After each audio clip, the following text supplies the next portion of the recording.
Baik, Assalamualaikum warahmatullahi wabarakatuh. Bagaimana kabarnya anak-anak? Alhamdulillah baik. Oke.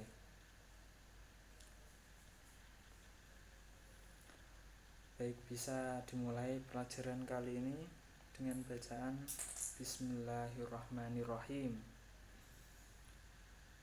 Baik. Untuk materi selanjutnya kita akan bahas yaitu Khulafaur Rasyidin. Bagaimana sejarah perkembangan Islam pada masa itu. Sebelumnya ada yang tahu apa itu Khulafaur Rasyidin? Siapa saja tokoh-tokoh tersebut? Baik, kalau ada yang belum tahu mungkin bisa saya kasih tahu ya. Khulafaur Rasyidin yaitu 4 para sahabat, yaitu contohnya ada yang pertama Sayyidina Abu Bakar As-Siddiq, kemudian Umar bin Khattab, kemudian ada Utsman bin Affan radhiyallahu an, dan terakhir ada Ali bin Abi Thalib karamallahu wajhah.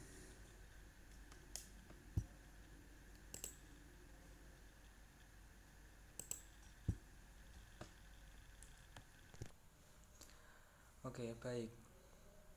Tadi sudah saya jelaskan siapa saja tokoh tersebut.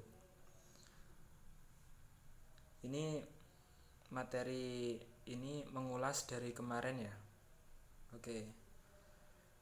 Untuk strategi atau metode dakwah Abu Bakar, yang pertama ini ada metode dakwah bil lisan, yaitu pidato Abu Bakar As-Siddiq dalam menggunakan metode dakwah.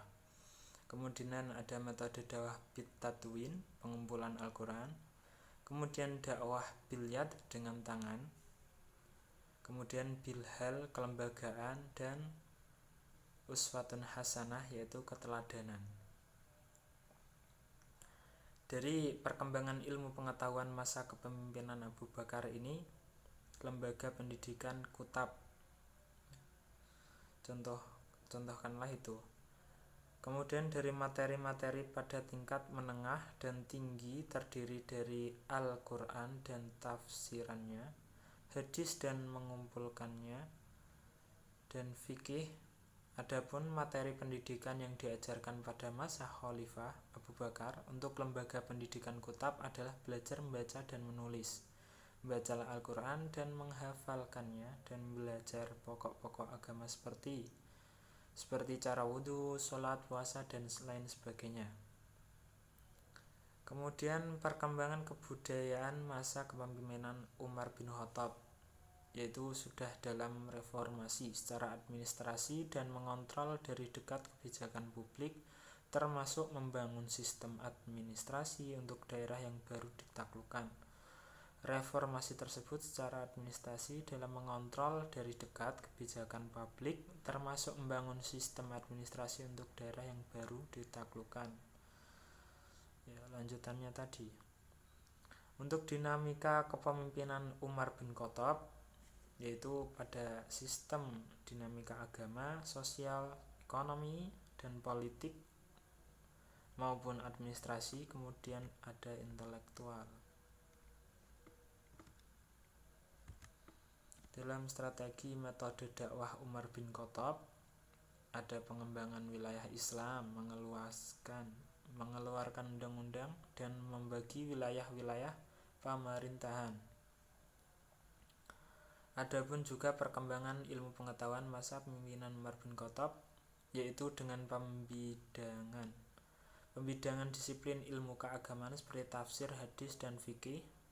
Sangat disiplin sekali untuk bagaimana meriwayatkan hadis maupun fikih dalam mencapai hukum-hukum tertentu. Menginstruksi kepala penduduk kota agar anak-anak diajarkan berenang, mengendarai onta, amanah, dan baca, lain sebagainya. Kemudian ada perkembangan kebudayaan pada masa Utsman bin Affan. Sistem pemerintahan masa kepemimpinan Utsman bin Affan ini beberapa contoh, yaitu bidang politik dalam negeri, bidang politik luar negeri, hukum, bidang ekonomi, baitul mal, keuangan, bidang sosial, militer, bidang agama, maupun majelis syuro. Sangat terstruktur sekali. Kemudian strategi ataupun metode dakwahnya dengan cara perluasan wilayah, standarisasi Al-Quran, pengangkatan pejabat negara, serta pembangunan fisik. Kemudian dari perkembangan ilmu pengetahuannya, dengan mengumpulkan tulisan ayat-ayat Al-Quran, Khalifah Utsman bin Affan memerintahkan agar mushaf dapat dibukukan. Kemudian memerintahkan para penulis Al-Quran untuk menyusun kembali beberapa mushaf untuk dikirim ke Mekah maupun Madinah. Mushaf Al-Quran yang ada di Madinah, Mekah, Kufah, Basrah, dan Syam memiliki jenis yang sama, yaitu mushaf Utsmani. Pada masa Khalifah Utsman bin Affan, muncullah ilmu qiraat, yaitu ilmu yang erat kaitannya dengan membaca dan memahami Al-Quran. Oleh karena itu diperlukan standarisasi bacaan dengan kaidah-kaidah tersendiri. Kemudian terakhir perkembangan kebudayaan pada masa Ali bin Abi Thalib. Dalam pidatonya Khalifah menggambarkan dan memerintahkan agar umat Islam tetap berpegang teguh kepada Al-Quran, sunnah Rasulullah, taat dan bertakwa kepada Allah, serta mengabdi kepada negara dan sesama manusia. Kemudian saling memelihara kehormatan di antara sama muslim dan umat lain, dan terpanggil untuk berbuat kebaikan bagi kepentingan umum maupun pribadi, taat dan patuh kepada pemerintah. Ini sangat penting sekali. Baik, untuk penjelasan kali ini ada yang mau disampaikan, mau ditanyakan kurang lebihnya? Pertanyaan bisa? Kalau tidak, ya semoga kali ini dapat menelaah kembali kalian semua untuk meneladani perjuangan tokoh-tokoh Islam pada zamannya. Kalau tidak ada,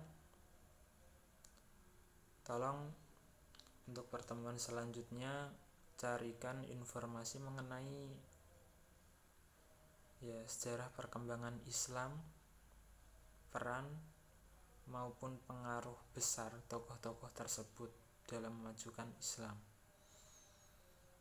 Pertemuan selanjutnya dikumpulkan ke meja saya. Kalaupun bisa online dengan bentuk PowerPoint, ya. Oke. Kurang lebihnya, kalau tidak ada, baik pelajaran bisa ditutup.